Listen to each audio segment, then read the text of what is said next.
So Corey wants to know, how do you actually engage full self-driving? You just bought a new 2026 Model Y. Congratulations, that's super awesome, by the way. But yeah, let's talk about that. So before we engage full self-driving, there is actually a menu, and we actually need to enable some things before we do that. So what you're going to do is you're going to go in your menu, go under autopilot, and it will normally just revert to like traffic aware cruise control. But if you want to enable full self-driving, click all the way to the end, read the couple disclaimers, because there are two of them, click yes on both. And because keep in mind, if your car gets into a wreck, if your car hits somebody, you are still responsible. So do keep that in mind. And then two options below. So you have start FSD supervise from park and then brake confirm. I normally have that clicked off, and I'll tell you why here in a sec. Because basically what that does when you enable that, that actually brings up the blue button. And what you're going to want to do is, so here I am, I'm just parked at a random parking spot. When you hold this, FSD is going to activate and it's going to start driving right from the parking spot right to the parking lot. And if you have the brake option checked, you're actually going to have to press on the brake just to confirm that that's what you want to do. But going back into our menu, because there's a couple other things we have to discuss.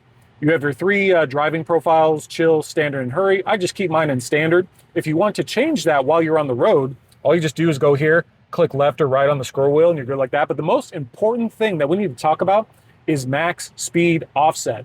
So I have mine set to 5%. When I first got FSD, it defaulted to 40%. And my car was always speeding and I had no idea why. So keep in mind, so when it defaults to 40, meaning when you engage FSD, it's going to drive 40% over the speed limit. So, and you don't want that. So make sure you default that down lower. Enable your expanded full self-driving visualization. Enable AS if you want to use it. Highly recommend using Smart Summon in an empty parking lot just to test it out, because I'm not gonna lie, I don't have much confidence in it. I don't use it that often. Go down to your other settings, make sure everything down here is where you want. But now we're basically ready to go. So like I said, you're gonna press the button down, and then once you hear the little chime, the car is gonna go.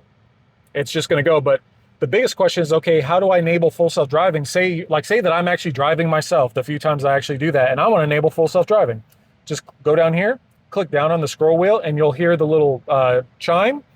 The single blue line will actually show up in your visualization menu, and FSD is activated. And now you're just sitting here waiting. Remember, there is a camera right there, so it is watching your eyes, and it is watching for a phone. So you cannot be playing around on your phone while the car is driving you around. So that's why I got this trusty little number here, just to keep my phone right there. But once again, if you got any more questions, drop them below. But yeah, hope this helps.